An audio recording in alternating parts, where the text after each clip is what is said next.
Hello students, good morning. पहा, आपण तुमचा इयत्ता 9वीचा विज्ञान आणि तंत्रज्ञान या पुस्तकातील टॉपिक नंबर 13वा सुरू करतोय.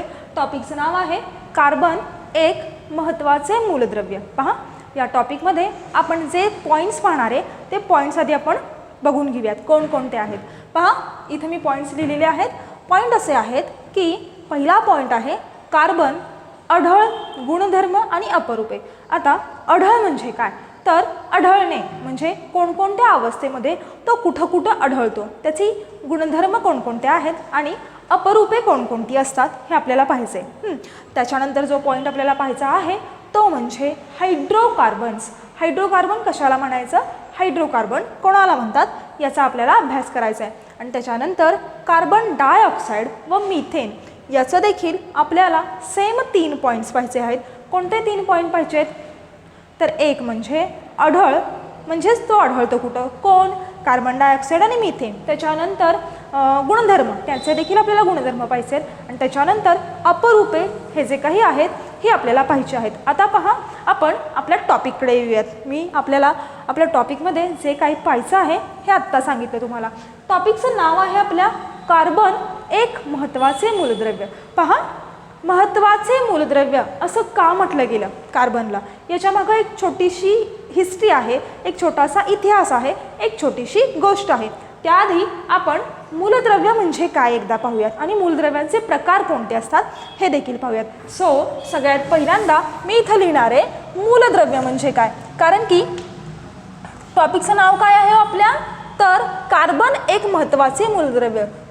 मूलद्रव्य म्हणजे काय, मूलद्रव्य म्हणजे असा पदार्थ की जो एकाच प्रकारच्या अणूंनी बनलेला असतो.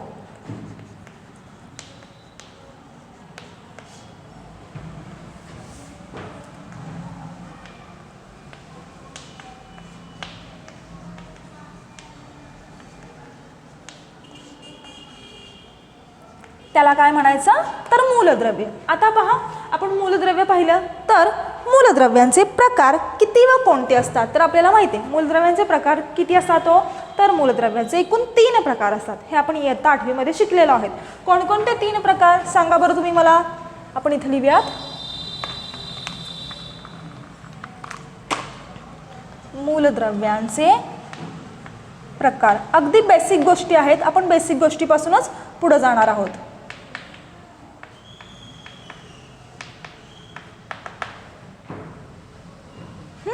एक म्हणजे धातू, बरोबर आहे ना.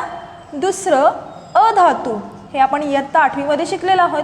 आणि जो तिसरा प्रकार आहे मूलद्रव्याचा, त्यांना धातू सदृश्य मूलद्रव्य असे म्हणतात. आणि हा आपण टॉपिक पण शिकलेला आहे, धातू म्हणजे काय, अधातू म्हणजे काय आणि धातू सदृश्य मूलद्रव्य कोणाला म्हणतात. आता पहा, त्याच्यानंतर मूलद्रव्य म्हणजे काय पाहिलं आपण. आता कार्बन एक महत्त्वाचे मूलद्रव्य का बरं म्हटले गेले, तर पहा त्याच्या मागची थोडीशी हिस्ट्री किंवा इतिहास. एक जर्मन रसायनशास्त्रज्ञ होते, त्यांचं नाव होतं वोल्लर. त्यांनी काय केलं, तर त्यांनी एक असेंद्रिय संयुग घेतलं. कोणतं असेंद्रिय संयुग घेतलं, तर पहा त्यांनी जे असेंद्रिय संयुग घेतलं हे अमोनियम सायनेट घेतलं. आता हे जे अमोनियम सायनेट आहे त्याचं मी इथं सूत्र लिहिते. हे अमोनियम सायनेट, याचं नाव काय आहे बाळांनो, अमोनियम सायनेट, असेंद्रिय संयुग. हे घेऊन त्यांनी काय केलं, यापासून युरिया विश्लेषित केला. आता हे कसं झालं, काय होती हे काही तुम्ही डोक्यात घेऊ नका, फक्त कार्बनला महत्त्वाचे मूलद्रव्य का म्हणायचं हे आपण पाहतोय. तर एक रसायनशास्त्रज्ञ होते, कोण, वोल्लर, या ठिकाणी लिहिते. त्यांनी काय केलं, अमोनियम सायनेट हे असेंद्रिय संयुग घेतलं, इनऑर्गॅनिक कंपाऊंड घेतलं, त्याचं विश्लेषण केलं. विश्लेषण म्हणजे ॲनालिसिस. रसायनशास्त्रामध्ये सगळ्यात जास्त प्रमाणात जे होतं ते ॲनालिसिसच होतात. त्याच्यापासून त्यांनी सेंद्रिय संयुग तयार केलं. या सेंद्रिय संयुगाचं नाव आहे युरिया. हे जे तयार केलं हे युरिया. आणि हे कसं आहे हो, हे सेंद्रिय संयुग आहे. आणि जेव्हापासून वोल्लर या शास्त्रज्ञाने असेंद्रिय संयुगांपासून सेंद्रिय संयुग तयार करायला घेतली तेव्हा मोठ्या प्रमाणात पुढं हे चालूच राहिलं. काय तर असेंद्रिय संयुगांपासून सेंद्रिय संयुग तयार करणे हे मोठ्या प्रमाणात चालू राहिलं. त्यांच्या लक्षात आलं की बाबा असेंद्रिय संयुगांपासून सेंद्रिय संयुग तयार करता येतात. आणि जेव्हा त्यांनी असेंद्रिय संयुगांपासून सेंद्रिय संयुग तयार केली तेव्हा त्यांना असं निदर्शनास आलं की तयार झालेल्या सगळ्या सेंद्रिय संयुगांमध्ये कार्बनच आहे. मोठ्या प्रमाणात काय आहे? कार्बन आहे.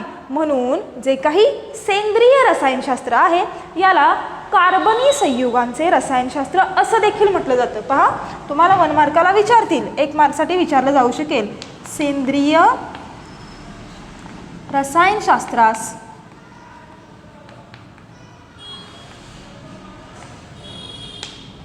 कार्बनी संयुगांचे रसायनशास्त्र असं देखील म्हणतात. Means the organic chemistry is also called as the chemistry of carbon compounds. म्हणजे सेंद्रिय रसायनशास्त्रात कार्बनी संयुगांचे रसायनशास्त्र असं देखील म्हटलं गेलं. तेव्हापासून कार्बनला एक महत्त्वाचं मूलद्रव्य म्हटलं गेलं. लक्षात आलं? इतिहास काय आहे पहा. हा जो काही कार्बन आहे हा उदयाला कसा आला, याचा हा आढळतो कुठं कुठं, याचं नाव कशापासून सुरुवात झालं तर पहा, कार्बन हा एक लॅटिन शब्द आहे. पहा इथं आपण लिहूयात, आढळ. कार्बन काय आहे हो? एक लॅटिन शब्द आहे. आणि याचा अर्थ काय तर कार्बो या लॅटिन शब्दापासून कार्बन हा शब्द तयार झालेला आहे. कार्बो या लॅटिन शब्दापासून कार्बन हा शब्द उदयाला आला आणि कार्बो याचाच अर्थ कोळसा असा आहे बाळांनो. काय आहे अर्थ याचा? कोळसा. हा जो काही कोळसा आहे किंवा हा कार्बन आहे हा मुख्यत्वे करून 2 अवस्थेमध्ये सापडतो. आता तो कोणत्या अवस्थेमध्ये सापडतो हे पाहण्याआधी आपण तुम्हाला उदाहरणं सांगते मी काही की कुठं कुठं मिळतो कार्बन. पहा, तुमच्या पुस्तकामध्ये एक छोटासा एक्सपेरिमेंट दिलेला आहे. काय एक्सपेरिमेंट आहे तर तुम्हाला परीक्षा नळी घ्यायला सांगितलेली आहे आणि परीक्षा नळीमध्ये वेगवेगळ्या पद्धतीचे नमुने घ्यायला सांगितलेत. कोणकोणते नमुने घ्यायला सांगितलेत हे मी तुम्हाला सांगते. आणि ते घेऊन काय करायला सांगितले तर परीक्षा नळीला उष्णता द्यायला सांगितलेली आहे. आणि जे काही परीक्षा नळीमध्ये शिल्लक राहील त्याचं ऑब्झर्वेशन किंवा त्याचं निरीक्षण तुम्हाला करायला सांगितलेलं आहे. पहा, तर ती कोणकोणते नमुने आहेत तर कागद आहे, डाळी आहे, साखर आहे, आणखी जी काही सेंद्रिय पदार्थ आहेत हे तुम्हाला घ्यायला लागले. काय होणार हो जेव्हा आपण साखर घेणार परीक्षा नळीमध्ये आणि त्याला उष्णता देणार, काय होणार? उष्णता जेव्हा आपण देणार तेव्हा त्या साखरेचे रूपांतर कशामध्ये होणार? कार्बनमध्ये होणार. साखर करपली आपण असं म्हणतो. म्हणजेच काय होतं त्या ठिकाणी? कार्बन तयार होतं. साखरेचंच. त्यापेक्षा दुधाचं उदाहरण घ्या. समजा तुम्ही गॅसवरती दूध तापवायला ठेवलेलं आहे आणि ते दूध काय झालं कालांतराने आटलं. आटल्यानंतर काय होतं ते पूर्णपणे करपलं. तर तुम्ही काय म्हणता? अरे रे दूध सगळं करपलं. दूध करपलं याचाच अर्थ काय? त्या ठिकाणी तयार काय झालेलं आहे? कार्बन तयार झालेलं आहे. आणखी एक, समजा तुम्ही डाळ शिजत घातलेली आहे आणि त्याच्यामध्ये पाणी कमी पडलं. कालांतराने ती डाळ करपून गेली. करपली याचाच अर्थ काय? तिथं कार्बन तयार झालेला आहे. म्हणजेच जे काही सेंद्रिय पदार्थ आहे त्यांच्या पूर्णपणे ज्वलनानंतर काय तयार होतो तर कोळसा किंवा कार्बन तयार होतो. हा एक प्रश्न तुमच्या पुस्तकामध्ये होता, त्याचं उत्तर आपल्याला मिळालेलं आहे. जे काही सेंद्रिय पदार्थ आहेत त्यांच्या पूर्णतः ज्वलनानंतर कार्बन मिळतो. सो आपण इथे लिहूयात, सेंद्रिय पदार्थाच्या पूर्ण ज्वलनानंतर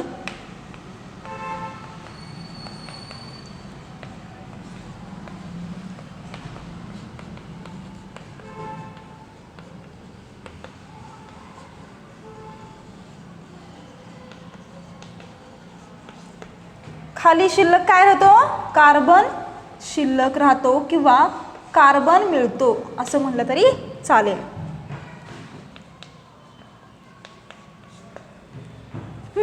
आता पहा, आपण आढळ पाहतोय. फक्त मी तुम्हाला शब्दाचा अर्थ सांगितला. सेंद्रिय पदार्थांच्या ज्वलनानंतर आपल्याला काय मिळतं? कार्बन मिळतो. तर पहा आता आढळतो कुठं कुठं. कार्बन हा मुख्यत्वे करून 2 अवस्थांमध्ये सापडतो बाळांनो. कोणत्या 2 अवस्थांमध्ये? तर एक आहे मुक्त अवस्था आणि दुसरी आहे संयुक्त अवस्था.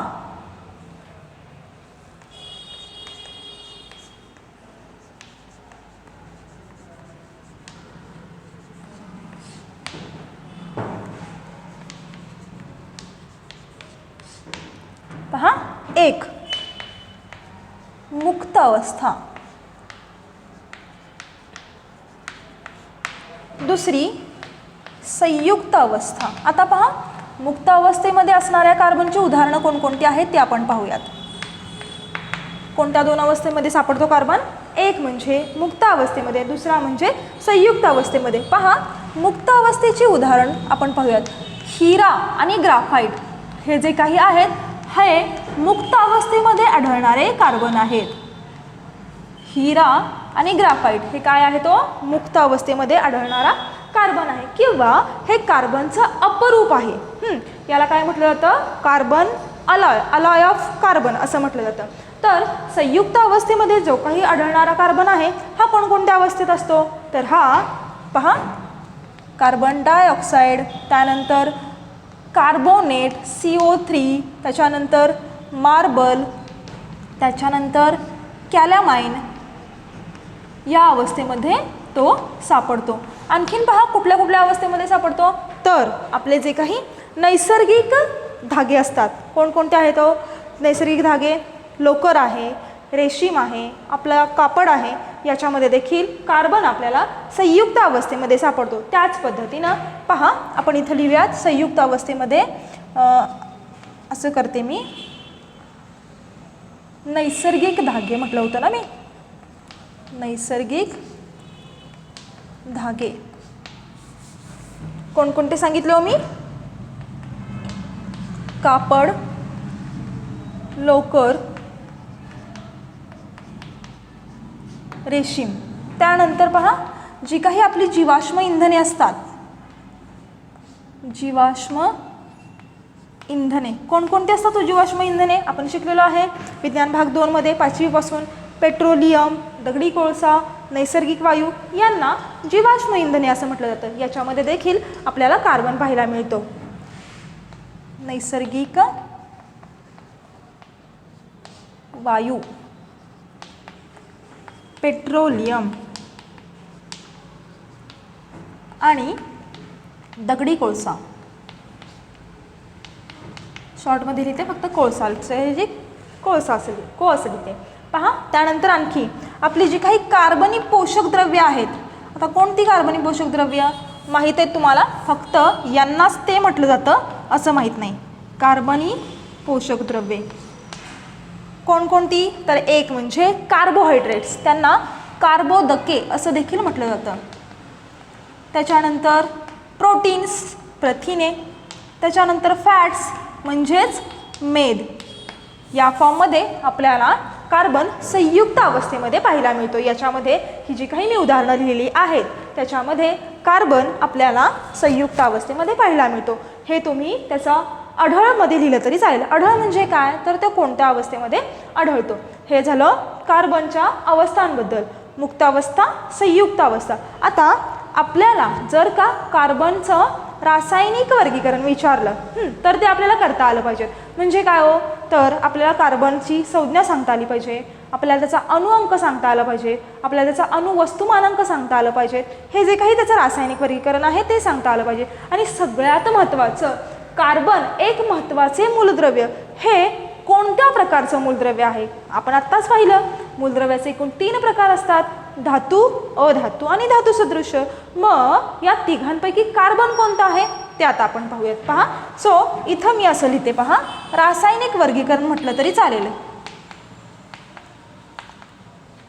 किंवा कार्बनची रासायनिक माहिती असं म्हटलं तरी चालेल. त्याच्यामध्ये सगळ्यात पहिला जो पॉईंट लिहिणार आहे तो म्हणजे कार्बनची संज्ञा. काय आहे हो कार्बनची संज्ञा? सांगा मला. कार्बनची संज्ञा कॅपिटल C, हो की नाही? त्याच्यानंतर दुसरं अणुअंक आवर्त सारणीमध्ये किती नंबरला आहे कार्बन? तो 6 नंबरला आहे. त्याच्यानंतर अणुवस्तुमानांक,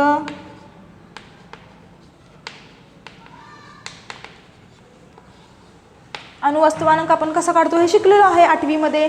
अणुअंक 6 आहे म्हणजे अणुवस्तुमानांक किती असणार? अणुवस्तुमानांक 12 असणार. त्याच्यानंतर पहा कार्बनची संयुजा. आधी आपण इलेक्ट्रॉन स्वरूपण लिहूयात म्हणजे त्याच्यावरून तुम्हाला संयुजा लक्षात येईल. ओके, पहा आधी आपण इथं इलेक्ट्रॉन स्वरूपण लिहिते मी.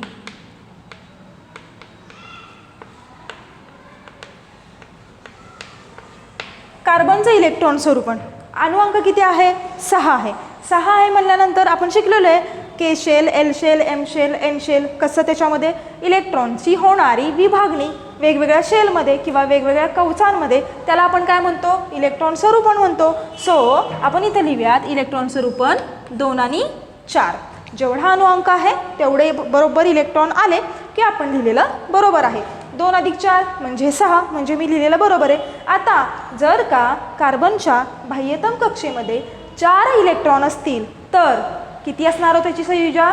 जेवढे इलेक्ट्रॉन कार्बनच्या बाह्यतम कक्षेमध्ये असतात त्याच्या संयुजा कवचामध्ये असतात त्या इलेक्ट्रॉनला काय म्हटलं जातं? कार्बनची संयुजा असं म्हटलं जातं. सो आपण इथे लिहूयात कार्बनची संयुजा पॉईंट नंबर 5 किती असणार हो मला सांगा? कार्बनची संयुजा 4 आहे आणि हे विसरायचं नाही. इयत्ता 10वी असू दे, 11वी असू दे, 12वी असू दे, तुम्हाला कार्बनची व्हॅलन्सी म्हणजे संयुजा विचारली तर सांगता आली पाहिजे. आणि नंतर सगळ्यात महत्त्वाचा प्रश्न, कार्बन हे कोणत्या प्रकारचं मूलद्रव्य आहे? तर कार्बन पहा कोळसा ठोकल्यानंतर वाजतो का हो? त्यातून आवाज येतो का? येत नाही. तो चकाकतो का? तो चकाकत नाही. त्याच्यापासून उडून तारा करता येतात का? नाही. म्हणजे त्याला धातू तर म्हणता येणार नाही. म्हणजे हा काय आहे? अधातू मूलद्रव्य आहे. सो आपण इथं लिहूयात 6वा पॉईंट, मूलद्रव्याचा प्रकार किंवा डिरेक्टली असं आपण लिहूयात कार्बन हे अधातू मूलद्रव्य आहे. लक्षात आलेलं आहे? काय काय सांगितलं मी? पहा अशा पद्धतीनं आजच्या व्हिडिओ लेक्चरमध्ये आपण किती आणि कोणते पॉईंट्स पाहिले हो? तर एक म्हणजे आपण सुरुवातीला मूलद्रव्य म्हणजे काय पाहिलं, मूलद्रव्याचे प्रकार किती असतात ते पाहिलं. त्याच्यानंतर आपण कार्बनची हिस्ट्री पाहिली, इतिहास पाहिला. का बरं कार्बनला एक महत्त्वाचे मूलद्रव्य म्हणायचे? कारण की जेवढे काही असेंद्रिय पदार्थ आहेत त्याच्यापासून सेंद्रिय पदार्थ तयार केले गेले त्यावेळी काय त्यांच्या निदर्शनास आलं की जे काही सेंद्रिय पदार्थ तयार होत आहेत त्या सेंद्रिय पदार्थांमध्ये मोठ्या प्रमाणावरती कार्बन त्यांना आढळून आला असं त्यांना निष्पन्न झालं. त्यामुळं कार्बनला एक महत्त्वाचे मूलद्रव्य म्हटलं गेलं आणि त्याच्यामुळंच सेंद्रिय रसायनशास्त्राला कार्बनी संयुगांचे रसायनशास्त्र असं देखील म्हटलं गेलं. त्यानंतर आपण आढळ पाहिला. शब्द कुठून आलेला आहे पाहिला? कार्बो या लॅटिन शब्दापासून आलेला आहे म्हणजे कोळसा. त्याला म्हटलं जातं जेव्हा सेंद्रिय पदार्थाचं पूर्ण ज्वलन होतं बरं का, हे खूप महत्त्वाचं आहे. पूर्ण ज्वलन, दी कंप्लीट कंबशन हे महत्त्वाचं आहे. तेव्हा आपल्याला काय मिळतो? कोळसा मिळतो. त्यानंतर आपण त्याच्या अवस्था पाहिला. अवस्था 2 आहेत. एक आहे मुक्त अवस्था, दुसरी आहे संयुक्त अवस्था. त्यानंतर ते कुठल्या कुठल्या उदाहरणामध्ये सापडलं ते आपण पाहिलं आणि हे त्याचं सगळं डिटेल माहिती आहे. त्याला मी रासायनिक वर्गीकरण असं नाव दिलेलं आहे. त्याची संज्ञा काय आहे? अणुअंक, अणुवस्तुमानांक, इलेक्ट्रॉन स्वरूपण, संयुजा आणि कार्बन हे एक अधातू मूलद्रव्य आहे. हे विसरायचं नाही. बोर्डवरती जे काही देते ते तुम्ही तुमच्या वहीमध्ये नोट डाऊन करून ठेवायचं आहे बाळांनो. ओके, आजच्या लेक्चरला आपण इथंच थांबूयात. रिमेनिंग पार्ट नेक्स्ट लेक्चरमध्ये बघूयात.